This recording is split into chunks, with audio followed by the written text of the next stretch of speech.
Federal District. Kasama na po ba rito yung para sa State of the Nation na Office ng Pangulo? Magandang umaga po.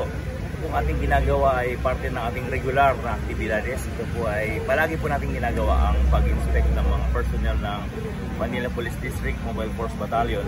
So, sinecheck po natin na handa ang ating mga kasamahan, ang mga hinahanap po natin, mga basic na equipment na meron sila, yun ang kanilang maayos na pananamit, ang tamang uniforme, ang kanilang firearms na issue sa kanila, yung mahaba at yung may sidearms nila. So we check kung maayos po, wala pong dumi or hindi na natin napapangalagaan natin nila ang mga to para handa sila anumang panahon, oras na kailangan gamitin ito.